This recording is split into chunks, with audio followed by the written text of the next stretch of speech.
The Art of War by Sun Tzu, translated by Lionel Giles. Part 9. The Army on the March. Sun Tzu said, "We come now to the question of encamping the army, and observing signs of the enemy. Pass quickly over mountains, and keep in the neighbourhood of valleys. Camp in high places, facing the sun. Do not climb heights in order to fight." So much for mountain warfare. After crossing a river, you should get far away from it. When an invading force crosses a river in its onward march, do not advance to meet it in midstream. It will be best to let half the army get across, and then deliver your attack. If you are anxious to fight, you should not go to meet the invader near a river which he has to cross. Moor your craft higher up than the enemy, and facing the sun. Do not move upstream to meet the enemy. So much for river warfare. In crossing salt marshes, your sole concern should be to get over them quickly, without any delay. If forced to fight in a salt marsh, you should have water and grass near you, and get your back to a clump of trees. So much for operations in salt marshes. In dry, level country, take up an easily accessible position with rising ground to your right and on your rear, so that the danger may be in front and safety lie behind. So much for campaigning in flat country. These are the 4 useful branches of military knowledge which enabled the Yellow Emperor to vanquish 4 several sovereigns. All armies prefer high ground to low, and sunny places to dark. If you are careful of your men and camp on hard ground, the army will be free from disease of every kind, and this will spell victory. When you come to a hill or a bank, occupy the sunny side, with the slope on your right rear. Thus you will at once act for the benefit of your soldiers, and utilize the natural advantages of the ground. When, in consequence of heavy rains up country, a river which you wish to ford is swollen and flecked with foam, you must wait until it subsides. Country in which there are precipitous cliffs with torrents running between, deep natural hollows, confined places, tangled thickets, quagmires, and crevasses, should be left with all possible speed, and not approached. While we keep away from such places, we should get the enemy to approach them. While we face them, we should let the enemy have them on his rear. If in the neighbourhood of your camp there should be any hilly country, ponds surrounded by aquatic grass, hollow basins filled with reeds, or woods with thick undergrowth, they must be carefully routed out and searched, for these are places where men in ambush or insidious spies are likely to be lurking.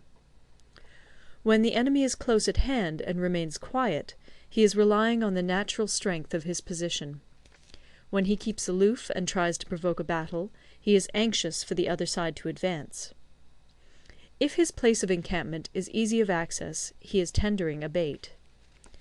Movement amongst the trees of a forest shows that the enemy is advancing. The appearance of a number of screens in the midst of thick grass means that the enemy wants to make us suspicious. The rising of birds in their flight is the sign of an ambuscade. Startled beasts indicate that a sudden attack is coming. When there is dust rising in a high column, it is the sign of chariots advancing. When the dust is low, but spread over a wide area, it betokens the approach of infantry. When it branches out in different directions, it shows that parties have been sent to collect firewood. A few clouds of dust moving to and fro signify that the army is encamping. Humble words and increased preparations are signs that the enemy is about to advance. Violent language and driving forward as if to the attack are signs that he will retreat. When the light chariots come out first and take up a position on the wings, it is a sign that the enemy is forming for battle. Peace proposals unaccompanied by a sworn covenant indicate a plot. When there is much running about, and the soldiers fall into rank, it means that the critical moment has come. When some are seen advancing and some retreating, it is a lure. When the soldiers stand leaning on their spears, they are faint from want of food. If those who are sent to draw water begin by drinking themselves, the army is suffering from thirst. If the enemy sees an advantage to be gained and makes no effort to secure it, the soldiers are exhausted. If birds gather on any spot, it is unoccupied. Clamour by night betokens nervousness. If there is a disturbance in the camp, the general's authority is weak. If the banners and flags are shifted about, sedition is afoot. If the officers are angry, it means that the men are weary. When an army feeds its horses with grain and kills its cattle for food, and when the men do not hang their cooking pots over the campfires, showing that they will not return to their tents, you may know that they are determined to fight to the death. The sight of men whispering together in small knots, or speaking in subdued tones, points to disaffection amongst the rank and file. Too frequent rewards signify that the enemy is at the end of his resources. Too many punishments betray a condition of dire distress. To begin by bluster, but afterwards to take fright at the enemy's numbers, shows a supreme lack of intelligence.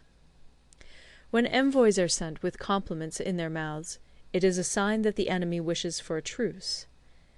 If the enemy's troops march up angrily and remain facing ours for a long time without either joining battle or taking themselves off again, the situation is one that demands great vigilance and circumspection. If our troops are no more in number than the enemy, that is amply sufficient. It only means that no direct attack can be made. What we can do is simply to concentrate all our available strength, keep a close watch on the enemy, and obtain reinforcements. He who exercises no forethought, but makes light of his opponents, is sure to be captured by them. If soldiers are punished before they have grown attached to you, they will not prove submissive. And, unless submissive, they will be practically useless. If, when the soldiers have become attached to you, punishments are not enforced, they will still be useless. Therefore, soldiers must be treated in the first instance with humanity, but kept under control by means of iron discipline. This is a certain road to victory. If in training soldiers commands are habitually enforced, the army will be well disciplined. If not, its discipline will be bad. If a general shows confidence in his men, but always insists on his orders being obeyed, the gain will be mutual. End of Part 9.